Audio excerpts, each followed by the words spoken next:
Alright, shalom, shalom. I'm gonna start off by giving all praises, glories, and honors unto Yahweh, Bahashim Yahweh Shai, Bahashim Akakwadash. Double honors to the apostles and the elders of the Church of Great Millstone and Shalom. To all you sincere Akim, you brothers out there that's prophesying in the true name and the true doctrine about the times we're in the headed to, for the kingdom of heaven is at hand. That is your brother Kodash Paya. And in this lesson, I just want to get into something I seen and was inspired by, like a small spiritual epiphany I had, right? And I was on the train, and when I got in the train, it was me and my little daughter, and one side of the train was a bunch of homeless men. They were sleeping on one side of the train, and on the other side of the train cart, there was people that entered into the cart, and they was all standing there in a bunch in that half of the side, and people looked it disgusted, by their face expressions, but the dudes that were sleeping on the train, they didn't smell at all. They had no stench. They just looked like they were sleeping there. And just to give you like a better depiction, if you will, it was a couple on this side of the train like that. It was split in half, right? But yeah, and then the dude that was on the other side of the train with the homeless man, he was playing some music. His spirit was lively, man. He was just singing along to James Brown, I Got Soul. And there was another old school song where it was saying God's gonna shake the earth. Right? So I'm just listening and visualizing the scenery. And I'm looking, shaking my head, I'm bopping to the song because I'm like, damn, man, the homeless, the poor in spirit is lively. We're poor. We're considered poor, man, in this world. But we're rich in spirit because our spirit is lively with the spirit of the Lord. Yahweh Bashim Yahweh Shai. And all the people that were standing on the side, some of them left the cart, some of them stood. And also while the train was moving, and I'm observing all of this, on one of the train stops, I seen on the wall a bunch of dark-skinned men flying. So it just made me think about the angels, about how the Lord is going to lift up his men, the poor, the brokenhearted, the low in spirit, the ones that's being screwed over in this world, man. And basically the Lord is putting the line on the sand, like, yo, he's making the side, showing people, what side they're on, man. And it's all spiritual because we're in a time where you're going to see more homeless people. You're going to see more things occur, and I thought that was spiritual, so I'm going to get a couple scriptures. All right, so this is the book of James chapter 2 verse 5. Hearken, my beloved brethren, have not God chosen the poor of this world rich in faith and hearers of the kingdom, which he had promised to them that love him? So the Lord is gonna he promised us, because if we say we was rich here, man, we got our consolation, we got our joy. This is, but we don't love this world. That's why Salakia, St. John said what? If any man love the world, the love of the Father is not in him, because this world is wicked. So being poor meaning like we are not of this world. We're in it, so what I mean? Scripture say use the world, not abuse it, but ultimately, man, we're forsaking everything in this world because it's all vanity and vexation of the spirit. It's about your spirit, man. Nobody could take that away from you. They could take your home, your children, your wife could leave you, your job could, fire you, everything. But nobody could take away your faith and your spirit and the word of the Lord. Only the Lord could do that, man. And the Lord is about to lift up his men. He's increasing his men right now. Right now, he's increasing his men. But then, people are going to really see it on a global scale. There's the book of Psalms, chapter 34, verse 6. This poor man cried, and the Lord heard him and saved him out of all his troubles.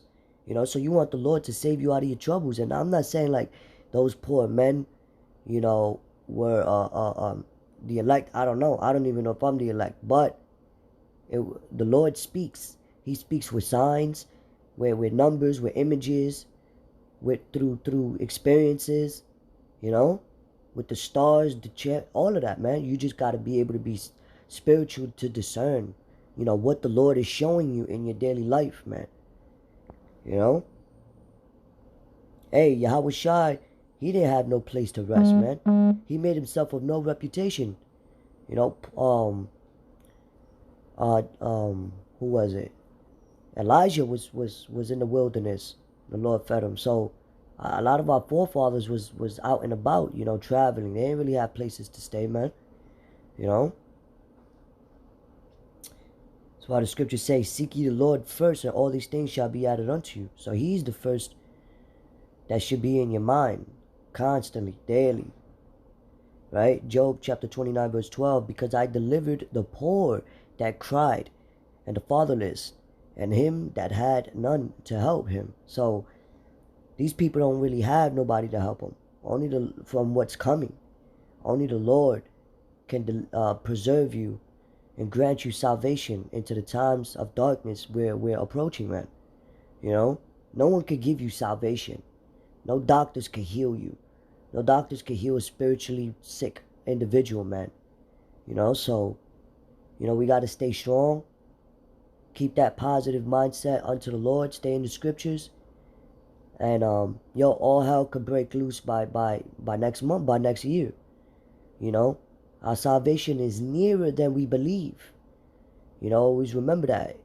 As you know, as close as we see it now, the Lord said it's nearer than that. You know, so never know when the Lord could just, boom, make that call and that's it. Everything just, all our sorrows, all our pain, just go out the window, you know? We just gotta keep fighting for the Lord. How the Lord fought for us. He fought and died for us. So, and look at Job. So, hey, brothers out there, man, sincerely, you know, this is your brother Quadash, man. I just wanted to pass this message. You know, there's so much more scriptures here on the poor and how the Lord's going to lift us up. You know, so with that, man, and hey, we come into a time where we may be pilgrims on the earth, as the scriptures say. You know, so we got to be prepared for anything and just hope for the best, man. We're prisoners of hope. You know, if our forefathers went through it, hey, we those men reincarnated. We got to go through the same thing. That's what's going to make us stronger. You know, and when you go through things, it's painful at the moment, of course. We in the flesh. Shit hurts. So don't believe a motherfucker that think like, yo, shit don't hurt. Because shit's going to hurt. Pain and emotion is real. It's about how you deal with it, though, and conquer that. Because even emotions is temporary. But we got to keep our eyes on the prize, you know, on the promise. You know, read the book of Revelation, the 21st chapter, 22nd chapter, about the kingdom and all the promises. All this is going to be like a swift nightmare we woke up from. It may take long now, right?